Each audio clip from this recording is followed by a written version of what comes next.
नमस्कार, मी पंजाब डक हवामान अभ्यासक मुक्काम पोस्ट गुळी धामणगाव तालुका सेलू जिल्हा परभणी। आज आहे 16 सप्टेंबर 2024। आजपासून परत एक शेतकऱ्यासाठी अंदाज येत आहे आणि मी ज्या शेतात आहे ही आपलं जवळपास 6 एकर सोयाबीन वाहून गेलेलं आहे आणि ती सोयाबीन तिकडं काढणी चालू आहे। तर या ठिकाणी शेतकऱ्यासाठी अंदाज देत आहे। तर ह्या शेतामधून काय झालं, पाणी गेल्याच्या नंतर काय झालं, संपूर्ण नुकसान झालं। एवढाली झाडं सुद्धा वावो या शेतामध्ये आलते आणि त्या शेतात आता सोयाबीन काढणं चालू आहे। कशामुळे काढणं चालू आहे तर परत सांगतो की शेतकऱ्याला की राज्यामध्ये तुम्ही काय करा, 21 तारखेपर्यंत तुम्ही तुमचं सोयाबीन काढून घ्या, कारण की राज्यामध्ये 21 तारखे ते जवळपास 2 ऑक्टोबर पर्यंत मुसळधार पाऊस पडणार आहे। मागे जसा पाऊस पडला तसंच पाऊस पडणार आहे। आणि तुम्हाला एक माहिती असं म्हणून सांगतो, ह्या शेतातली आता सोयाबीन कशामुळे काढत आहे, कारण की इथं 24-25 तारखेला इथून परत एकदा पाणी जाणार आहे आणि परत पाणी गेल्याच्या नंतर हे पीक राहणारच नाही। म्हणून हे सोयाबीन काढत असताना तुम्हाला मुद्दाम म्हणून हे व्हिडिओ करत आहे।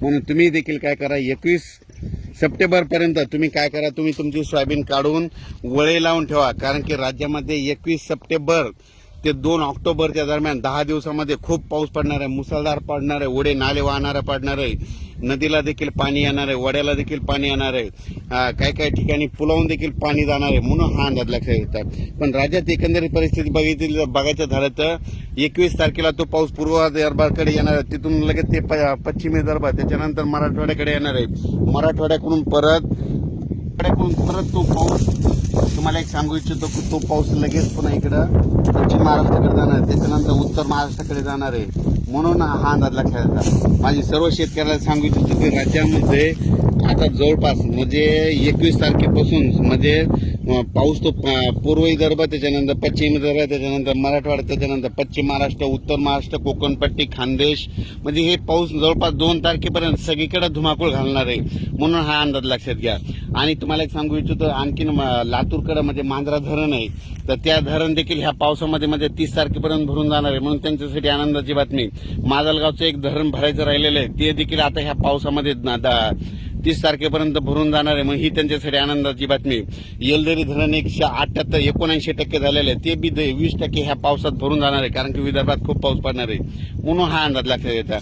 पण सर्वांना माझी एक कळकळीची, ज्यांचं उडीद किंवा सोयाबीन काढायचं असं तर तुम्ही काय करा की काढून घ्या, कारण की राज्यामध्ये तुम्हाला एक सांगतो की मोठा पाऊस राहणार आहे। त्याच्यानंतर खरा जास्त पाऊस मात्र 23 पासून जास्त पाऊस पडणार आहे। 21-22ला सुरुवात करणार आहे, पण 23, 24, 25, 26, 27चा पाऊस मात्र मुसळधार पडणार आहे। म्हणून हा अंदाज लक्षात घ्यायचा। परत सांगू इच्छितो, परत एक सांगतो की राज्यामध्ये आता ज्यांचं पाईपलाईन किंवा नदी काठी समजा एखाद्याचे ठिबकचं बंडल किंवा स्प्रिंकलरच्या पाईप असेल, नदीमध्ये मोटर असेल, तर त्या काय करा, काढून घ्या, कारण की परत एकदा पूरस्थिती निर्माण होणार आहे। परत तुम्हाला एक सांगतो, उत्तर महाराष्ट्रात पाऊस पडणार आहे, म्हणून परत जायकवाडी धरणामध्ये पाणी येणार आहे, कारण की जायकवाडी धरण 100% पूर्ण आहे। मग तिकडं पाऊस पडल्यामुळे त्या नद्याला पूर येईल, त्याचं पाणी पुन्हा सोडावं लागतं, त्याच्यामुळं मग गोदावरी नदीला पूर येणार आणि तुमचे पाईपलाईन असेल, मोटर असेल, ते वाहून जातील। म्हणून तुम्ही हे देखील काढून घ्यावे।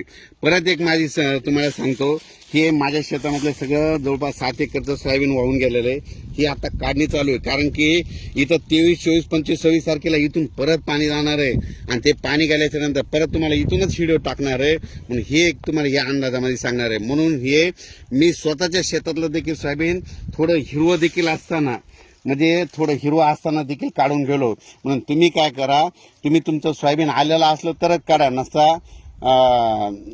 नसता का म्हणजे त्याची जास्त रिक्स घेऊ नका। हे कारण कशामुळे काढायला, कारण की तो आमचा नाला फुटलेला आणि ते परत आता पावसाळ्यात बुजवणं होत नाही, त्याच्यामुळे हे आमचं तसं सोयाबीन काढून गेलो।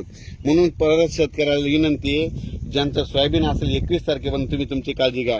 आणि या पावसामध्ये विजेचं प्रमाण जास्त असल्यामुळं तुम्ही झाडाखाली थांबू नका। त्याच्यानंतर पूर्वकल्पना म्हणून हा परत एक मेसेज देत आहे, त्याच्यामुळे तुम्ही काय करा, तुमच्या सोयाबीन असेल तर त्याची काळजी घ्या। म्हणून हे देखील तुम्हाला सांगतो, राज्यामध्ये अचानक वातावरणात बदल झाला तर लगेच एक मेसेज दिला जाईल।